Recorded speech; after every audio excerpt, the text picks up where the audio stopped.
ዛሬ የጋበዝናችሁ በወቅታዊ ጉዳይ ላይ መግለጫ ለመስጠት ነው።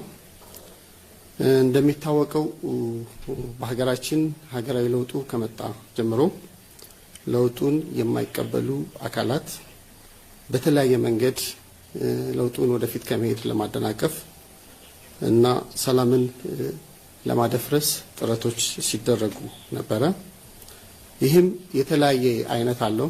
የመጀመሪያው በመሬት ላይ ወይም በአካል የህብረተሰብን ደህንነት ስጋት ውስጥ በመክተት መሰረተ ልማትን በማውደም የህብረተሰብን እንቅስቃሴ በመክታት የሚደረጉ ጥረቶች አሉ። በሌላ በኩል ደግሞ ይህ የሚሰሩ ስራዎችን መረጃ ማለት ይህን የሚያደርጓቸውን ስራዎች መረጃን በማጋነን በማዛባት ሐሰተኛ መረጃን በመጠቀም በህብረተሰቡ የስነ ልቦና ላይ ጫና የሚፈጥሩ የጦርነት አይነት የሚጠቀሙ እንደነበር በሳለፍናቸው ጊዜዎች መረዳት እንችላለን። ይህ ማለት በአንዳንድ ቦታዎች ላይ የሚደረጉ እንቅስቃሴዎችን ወይም ጥቃቶችን መልሰው በስነ ልቦና በፕሮፓጋንዳ እንደገና ደግሞ እሱም ለማጥቂያነት ለመጠቀም ህብረተሰቡን ለማዛባት የሚጠቀሙበት ይህን ደግሞ ዘመናዊ ቴክኖሎጂና ሚዲያን በመጠቀም በተደጋጋሚ ሲሰሩ ይስተዋላሉ። በቅርብ ጊዜ ሰባተኛው ሀገራዊ ምርጫ ተካሂዷል። ይህ ምርጫ ለሀገርና ለህዝብ የህልውና ጉዳይ ነው። የዲሞክራሲ ስርዓት የጸና የሚሆነው ህዝብ የኔ ነው የሚለውን አካል በነጻነት ሲመርጥና ውክልና ሲሰጥ እንደሆነ የኢትዮጵያ መንግስት በጽኑ ያምናል። ይህ ምርጫ ጊዜውን ጠብቆ መከናወን እንዳለበት በጽኑ ያምናል። ይህን ስላመነ የህልውና ጉዳይ ነው ብሎ በህዝብና በመንግስት ቅንጅት በሰላማዊ በሆነ መንገድ ምርጫውን ለማከናወን ፍትሃዊና ተቀባይነት ያለው ምርጫ ለማከናወን በሁሉም የመንግስት አካላት በቅንጅት ሲሰራ ነው የቆየው።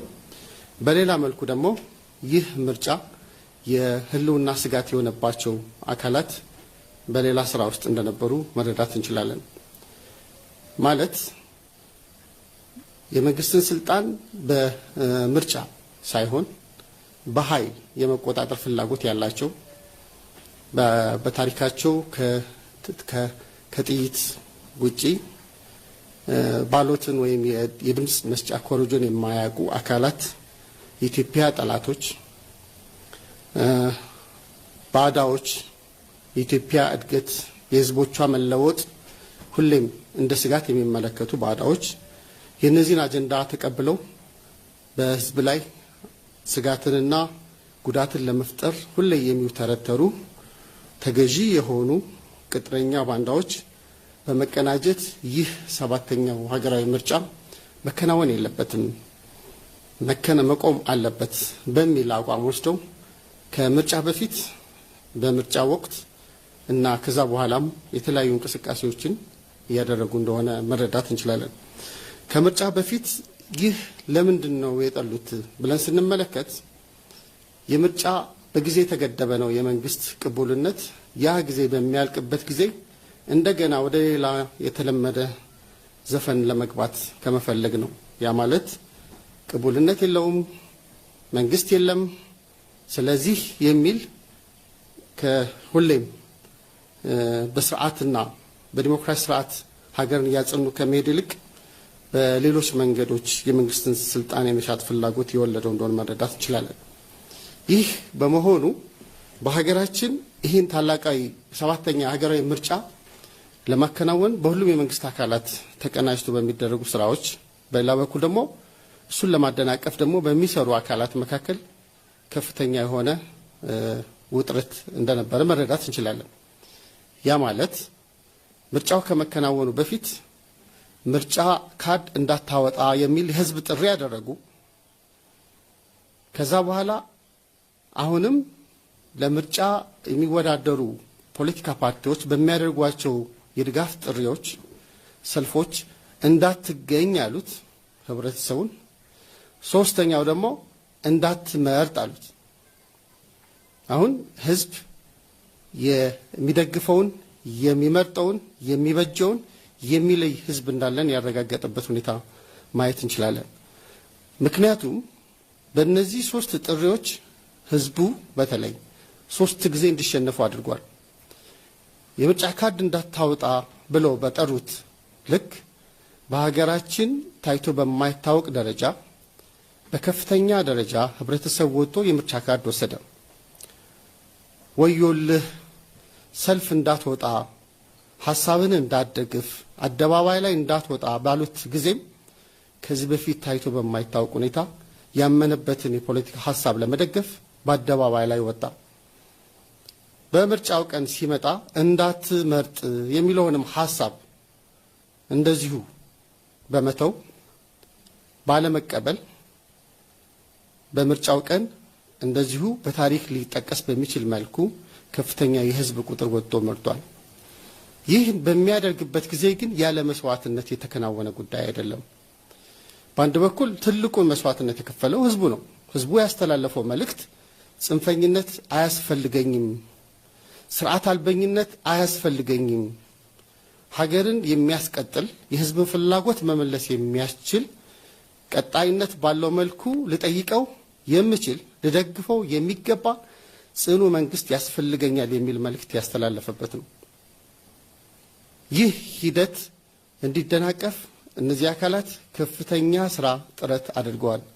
ከምርጫ በፊት ሲያደርጉት የነበረው የሽብር እንቅስቃሴዎች በጣም ሰፊ ቢሆኑም የጸጥታ ተቋማት ባደረጉት ቅንጅትን መሰረት ባደረገ ወቅቱን በደበቀ እንቅስቃሴና አጸፋዊ እርምጃ ማክሸፍ ተችሏል።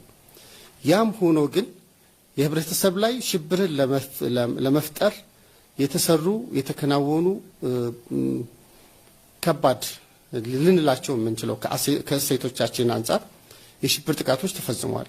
ለምሳሌ በሀገራችን የስፖርት አፍቃሪያን የኢሮፒያን ቻምፒዮንስ ሊግን ጨዋታ በሚመለከቱበት ጊዜ በጎንደር ዩኒቨርሲቲ በጤና ሳይንስ ኮሌጅ ላይ ጨዋታ እያዩ ለነበሩ ወጣቶች ተማሪዎችን ከተለያየ የሀገራችን ክፍል የተሰበሰቡ ባንድ በፍቅር በሰላም እየጨፈሩ እየተመለከቱ የነበሩ ወጣቶችን ደስታ የሚጎዳ ለኛም ጥሩ ሀዘን የሚያደርግ በተለይ ደግሞ ለአካባቢው ማህበረሰብ የሚታወቀው ጎንደር የዩኒቨርሲቲ ተማሪዎች ሲመጡ ተቀብሎ የቃል ኪዳን ቤተሰብ ሰይሞ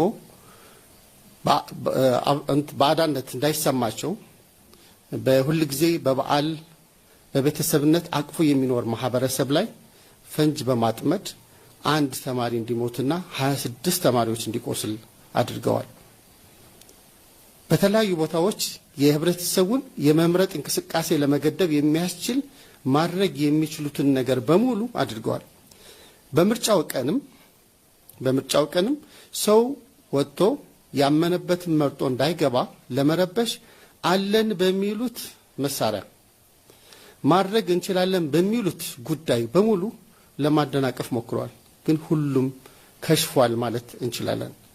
ምክንያቱም በምርጫ ቦርድ የወጡ ሪፖርቶችን ስንመለከት ሀገራችን ህዝብ በቃኝ፣ እኔ በመንግስት እንዲኖረኝ በመፈልገው ፍላጎቴ ላይ ማንም ሊቆምብኝ አልፈልግም፣ መንግስት የመምረጥ አቋሜና ፍላጎቴ የኔ ነው ብሎ የወሰነበት መሆኑን እንመለከታለን። ይህን ስንመለከት ለኢትዮጵያ ታሪክ በፖለቲካ ታሪክ ውስጥ በታላቅ ድል የሚከሰት ነው። ህብረተሰቡ ያሉትን ፈተናዎች ተቋቁሞ ያሉትን ሁኔታዎችን በማለፍ በየጊዜው የሚደረጉበትን የስነልቦና ጦርነት የሚዲያ ጦርነት ተቋቁሞ የራሴ የሚለውን መንግስት ለመምረጥ የዲሞክራሲ መብቱን ኤክሰርሳይዝ አድርጓል። ይህም ግን እነዚህ አካላት እስከ መጨረሻው ድረስ አሁንም ተስፋ አልቆ በእለቱ ቀን ራሱ ሁላችሁም የኢትዮጵያ ህዝብ እንደሚያውቀው የምርጫ ቦርድ መግለጫ ሲሰጥ የተወሰኑ የምርጫ ጣቢያዎች በሴኩሪቲ ምክንያት ወይም በተለያዩ ምክንያቶች ምርጫ አልተጀመረባቸውም ሲባል በኢትዮጵያ ውስጥ ምርጫ ተቋርጧል፣ በዚህ ክልል ውስጥ ምርጫ ተቋርጧል የሚል የሚያደናብር የሚያዛባ መረጃ ሲሰጥ ነበር። 143 የምርጫ ጣቢያዎች ሲባል ማለት ነው። ከ50 ሺህ በላይ ባሉ ምርጫ ጣቢያዎች ውስጥ ምርጫ እየተከናወነ በነበረበት ወቅት ማለት ነው። ግን ሐሰት የፈለገ ቢሆን የተወሰነ ጊዜ ሰዎችን ያወናብድ እንደሆነ እንጂ እውነት አሸናፊ ስለሚሆን አሁንም ተሸናፊነቱን ራሱ የዓለም ማህበረሰብ ታዛቢ ቡድኖች ሁሉም በሚመለከቱት ማረጋገጥ ተችሏል። ይህ በሚሆንበት ጊዜ ነው ታዲያ ይህ የጽንፈኛ የጸረ ህዝብ ቡድን ሌላ ካርድ ለመሳብ እየሞከረ ያለው። በሀገራችን ውስጥ ህብረተሰቦች በአብሮነት ተሳስረው ሀገር ያጸኑ እንደሆነ እንመለከታለን። በኢትዮጵያ ውስጥ የሃይማኖት ተቋማት በሰላም ከሚኖሩባቸው የዓለም ክፍሎች በሚጠቀስ ደረጃ የሚወጣ ታሪክ ያላት ሀገር ነች። በሺዎች ዓመታት ታሪክ ውስጥ በአብሮነት በመደጋገፍ የሚኖርባት ሀገር ነች። ይህ ብዝሃነታችንን እንደ ጥንካሬ በመቁጠር ተደምረን ሀገር የመገንባት ታሪካችን የትናንትም የዛሬም የነገም እንደሚሆን ግልጽ ነው። ታዲያ በዚህ ሁኔታ ውስጥ ከነበሩ የተለያዩ ትንኮሳዎች ውስጥ በከፍተኛ ደረጃ በተለያየ መልኩ ሲደረጉ የነበሩት ትንኮሳዎች ምርጫን የማጓተት ትንኮሳዎች ሲጓተቱ ማለት ለማጓተት ሲሞከር የነበሩ ትንኮሳዎች ሲከሽፉ ከዛ በኋላ ከምርጫ በኋላ ደግሞ የምርጫ ኮሮጆን እንቅስቃሴ ለማጉላላት ሲሞከር የነበረው አሁንም ሲከሽፍ በተመሳሳይ የጸጥታ አካላት ይህን ምርጫ የማከናወን ሁኔታ በተለያየ ሁኔታ ላይ በማከናወን በመጠበቅ ላይ ባሉበት ወቅት በአርሲ ዞን ላይ እንደዚሁ ጥቃት ፈጽሟል። የአርሲ ዞን ጥቃት ስንመለከት ዘርዘር ባልከን ስንመለከተው አሰኮ ወረዳ ላይ ደለታ ጨፌ ቀበሌ ላይ በተደረገው ጥቃት ይህ በሌላ አካባቢ ምርጫን ለማደናቀፍ ሲሞክር የነበረው ጽንፈኛው ሽብርተኛው የሸኔ ቡድን እዛ አካባቢ ላይ ያሉት ላይ በመጀመሪያ ግጭት የፈጠረው ከአካባቢው ካሉት የጸጥታ አካላት ጋር ነው፣ ከሚሊሻና ከፖሊስ ማለት ነው። ይህ የሚያመላክተው በእለቱ ቀን 5 የሚሊሻ አባላት 3 የፖሊስ አካላት ተሰውተዋል። ይህ የሆነ ያለ ግን እነዚህ የሚሊሻ አካላትና የፖሊስ አካላት ከዚህ ጽንፈኛ ቡድን ጋር እየታገሉ ባሉበት ሁኔታ ከአካባቢው ሰው እንዲሸሽ ብዙ ስራ ሰርተዋል። ያም ሆኖ ግን በዛው ወረዳ 4 ሲቪሎች ተገለዋል። በተመሳሳይ በቦታው ላይ በአሰኮ ወረዳ ላይ የሚገኝ አንድ የኢትዮጵያ ኦርቶዶክስ ቤተክርስቲያን የተቃጠለ ሲሆን የአንድ የመንግስት ጤና ጣቢያና የቀበሌ ጽህፈት ቤትም ተዘርፏል። 65 የግለሰብ ቤቶችም ተቃጥለዋል። ስለዚህ ከአካባቢው የወጡ የህብረተሰብ ክፍሎችም አሉ። በተመሳሳይ በሸርካ ወረዳ የሽብር ቡድኑ ታግተው የነበሩ 2 ነዋሪዎች ተገለዋል። እንዲሁም በእንቆሌ ዋቤ ወረዳም 2 ንጹሃን ግለሰቦች ገንዘብ አምጡ ተብለው ታግተው የነበሩ ተገለዋል። ይህ ሁኔታው ይህ ሆኖ ያለ ይህ መሆኑም በጣም አሳዛኝ እንደሆነ ሁሉም የህብረተሰብ ክፍል የሚያምን በመሆኑ ምክንያቱም ሰዎች ተበድለው አጥፍተው እንኳ ቤተክርስቲያንና የሃይማኖት ተቋማት ይጠለያሉ እንጂ ቤተክርስቲያንና የሃይማኖት ተቋማት የጥቃት ማዕከል መሆን ታሪካችንም እሴታችንም አያገልጸንም። ይህ አሳዛኝ ድርጊት መወገዝ እንዳለበትና መንግስትን በጽኑ ያወገዘው እንደሆነ የገለጽን ግን ጉዳዩ ላይ ፋክቶችን ለማዛባትና የተለየ ቅርጽ ለመስጠት የተካሄደውን ሁኔታ ግን በጣም በጽኑ እናወግዛለን እንደ ሰላም ሚኒስተር ማለት ነው። ጉዳዩ በልኩ መታየት አለበት የሚል ጽኑ እምነት አለን። አዎ ጥቃት ተፈጽሟል። አሳዛኝ ጥቃት መደረግ የሌለበት አዎ እነዚህ ንጹሃን አማኞች መጎዳት የለባቸውም። አዎ የእምነት ተቋማት በክብልና ከብራቸው እንጂ ልንጎዳቸው አይገባም። እነዚህ ተቋማት የመጠበቅ ኃላፊነት እንዳለብንም በጽኑ እናውቃለን። እንዲህ አይነት ኢንሲደንቶች በሚፈጠሩበት ሰዓት ሆነኝ ብለው ህብረተሰብን አብሮነት ለማፍረስ አብሮነትን ወደ ግጭት ለመውሰድ በሚደረጉ ጉዳዮች የሚመጡ ጥቃቶችን ግን በልኩ ማየት ያስፈልጋል።